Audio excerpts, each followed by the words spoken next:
In previous videos, we looked a bit at time. We checked time built-in variables. Also,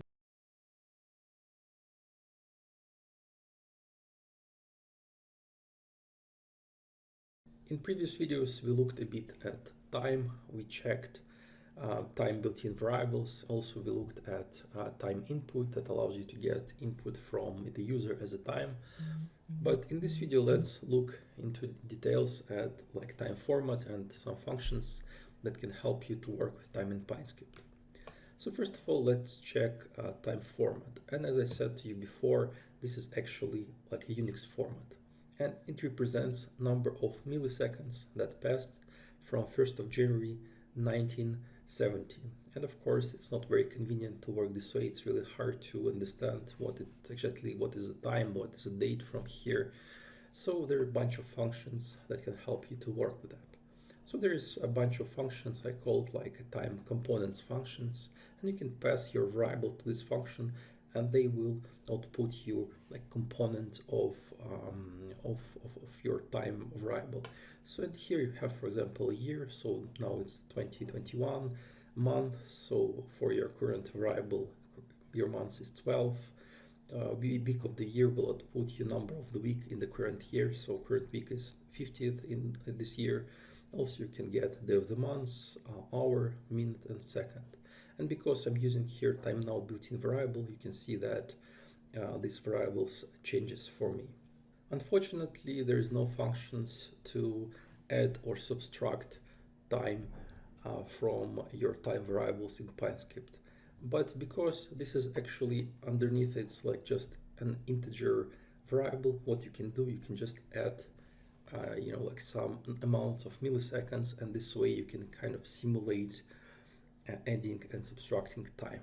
So here, for example, I have some examples. So basically you can take like time now variable or any variable you want, and you can add 1,000 to it, and you will get like time plus 1 second. And also you can do the same, but add 1,000 multiplied by 660, and this will add like 1 minute to your time.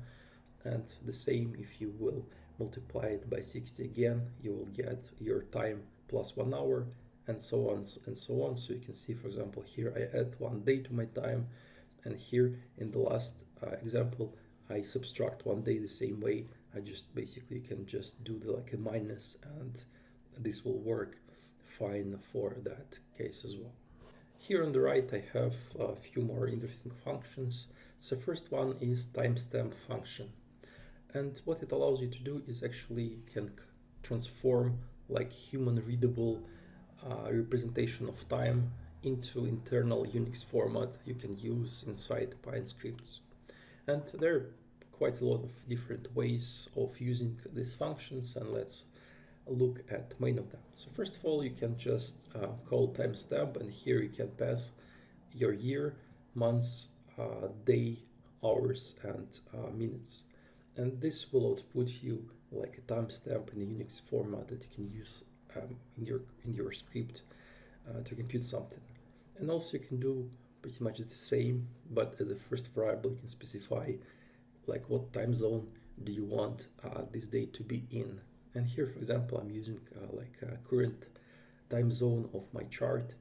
And in the next example here, for example, I already using GMT plus 6, and as you can see, I get different timestamp, which is logical.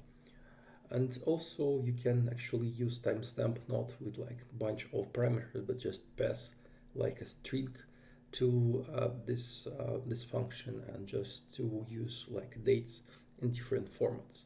And one of them you can like pass like your like a month, date, year, and after that hours, minutes, seconds.